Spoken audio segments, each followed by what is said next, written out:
Top News One hari ini akan menghadirkan sejumlah informasi, di antaranya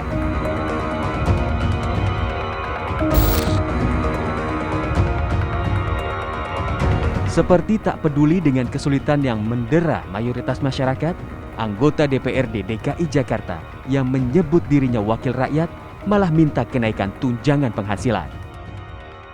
Tidak tanggung-tanggung, total tunjangan yang diminta adalah 8,3 miliar rupiah untuk satu orang anggota dewan. Berkebalikan dengan wakil rakyat anggota DPRD DKI Jakarta yang mengusulkan adanya kenaikan tunjangan hingga 8,3 miliar rupiah per orang, peristiwa yang ada di Bogor, Jawa Barat sungguh menyedihkan. Warga harus berdesakan, bahkan hingga pingsan untuk mendapatkan bantuan Rp300.000.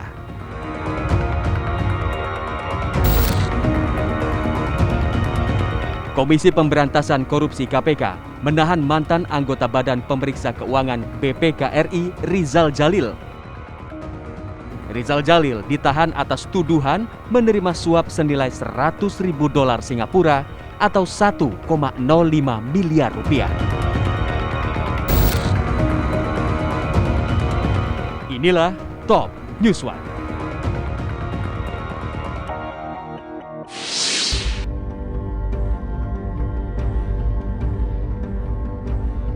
Di tengah proses pembahasan APBD DKI Jakarta, para anggota Dewan mengusulkan kenaikan tunjangan gila-gilaan untuk tahun depan. Beberapa komponen tunjangan yang dinaikkan, diantaranya tunjangan perumahan, komunikasi, transportasi, hingga reses. Dalam rancangan anggaran tahun 2021, total tunjangan pendapatan yang diterima setiap anggota Dewan mencapai 8,3 miliar rupiah atau sekitar 700 juta setiap bulannya. Ketua DPW Partai Solidaritas Indonesia DKI Jakarta, Michael Victor Sianipar mengatakan, fraksinya dengan tegas menolak rencana kenaikan tunjangan tersebut. Dan saya yakin ASN DKI Jakarta bekerja sangat keras selama pandemi. Apakah pantas? Itu pertanyaan ketua umum kami gitu. Jadi ini isu yang bahkan ketua umum kami pun juga sampai ya turun gunung gitu ya, sampai ikut memperhatikan DKI Jakarta. Apakah pantas semua kenaikan ini? Kalau ada yang merasa pantas, silakan dijelaskan kepada publik. Daripada bertanya terus ke PSI, oh sikap kalian ada yang berubah nggak? Anggota dewannya kalian konsisten nggak? Karena APBD sekali ini rekan-rekan media diketok Senin.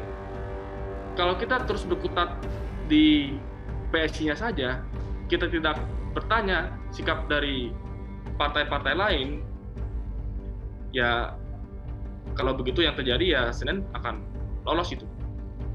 Sementara Wakil Ketua DPRD DKI Jakarta, Muhammad Taufik mengatakan bahwa gaji anggota Dewan tidak naik di tahun depan. Kenaikan yang ada hanya untuk beberapa jenis tunjangan dan kegiatan anggota. Apa yang disampaikan PSI bahwa gaji Dewan naik sampai dengan 700 juta, saya kira itu pernyataan yang tidak berdasar, pernyataan yang tidak benar. PSI sepakat bahwa RKT ditetapkan baik di dalam rapat gabungan pimpinan maupun dalam rapat pansus RKT. Jadi saya ingin sampaikan bahwa anggaran yang tercantum itu adalah usulan kita, anggaran yang berkaitan dengan kegiatan Dewan secara keseluruhan. Meski ada penolakan dari fraksi PSI, kenaikan tunjangan anggota DPRD DKI Jakarta akan ditetapkan seiring dengan penetapan APBD DKI Jakarta tahun 2021. Rencananya Senin depan, rapat paripurna DPRD akan menetapkan APBD DKI Jakarta tahun 2021.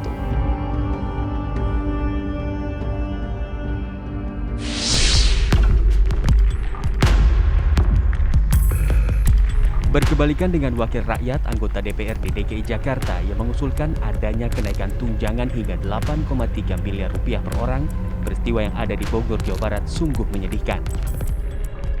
Antrean warga desa Cihideng Udik, Kecamatan Ciampea, Kabupaten Bogor membludak saat menerima bantuan sosial dari pemerintah. Warga saling berdesakan dan tidak memperhatikan jaga jarak. Tiap orang miskin yang terdampak COVID-19 memang mendapatkan Rp300.000. Namun, mereka harus antre berdesakan.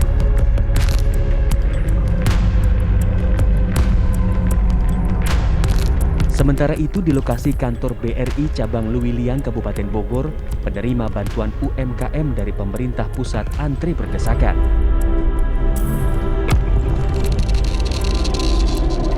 Bahkan seorang warga pingsan karena kelelahan saat mengantri.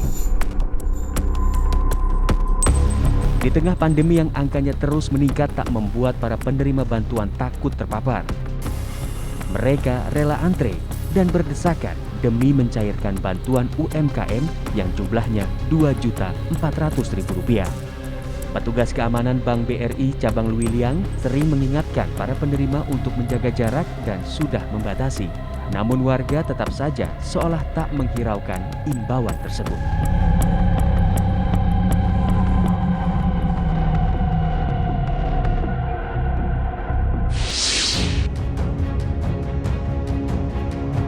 Mantan Direktur Teknik dan Pengelolaan Armada PT Garuda Indonesia, Hadinoto Sudikno, dijemput paksa petugas KPK di rumahnya, kawasan Jati Padang, Jakarta Selatan pada Jumat siang. Penjemputan paksa dilakukan lantaran Hadinoto kerap mangkir dari panggilan penyidik KPK untuk diperiksa sebagai tersangka dalam kasus suap pengadaan pesawat dan mesin pesawat Airbus pada PT Garuda Indonesia. Setibanya di gedung KPK, tersangka Hadinoto dikawal petugas KPK dan langsung menuju ruang pemeriksaan. Penyidik KPK hari ini telah menjemput paksa satu orang tersangka atas nama HS dalam dugaan tindak pidana korupsi yang terkait PT Garuda Indonesia. Yang bersangkutan dijemput paksa di rumahnya di daerah Jati Padang, Jakarta Selatan karena sebelumnya penyidik KPK telah memanggil yang bersangkutan secara patut menurut hukum, namun tidak hadir tanpa ada keterangan sama sekali yang disampaikan kepada tim penyidik KPK. Saat ini tersangka HS masih dalam pemeriksaan penyidik. Sebelum Hadinoto, KPK terlebih dahulu telah menetapkan mantan Dirut PT Garuda Indonesia Emir Syahsatar dan Dirut PT Mugi Rekso Abadi atau MRA Sutikno Sudarjo sebagai tersangka.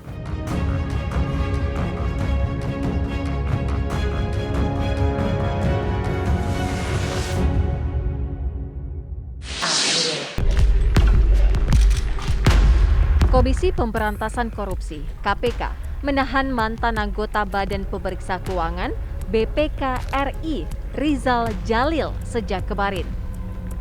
Rizal Jalil ditetapkan sebagai tersangka penerima suap di kasus proyek sistem pengadaan air minum. Besarnya suap yang diduga diterima adalah sebesar $100.000 Singapura atau sekitar 1,05 miliar rupiah.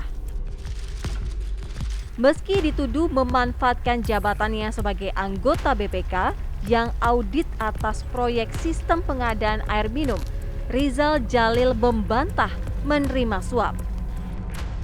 Pertama, ini bukanlah sebuah takdir, bukan juga musibah, tapi ini murni cobaan yang diberikan Allah Azza wa Jalla kepada saya.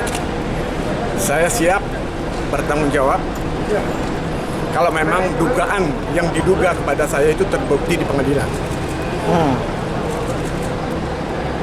Tidak ada yang perlu disesalkan dengan ini. Saya mengalir saja seperti air Sungai Musi dan Batanghari. Kasus Rizal Jalil ini merupakan hasil pengembangan perkara dari operasi tangkap tangan yang dilakukan KPK terhadap sejumlah pejabat Kementerian PUPR tahun 2018 lalu.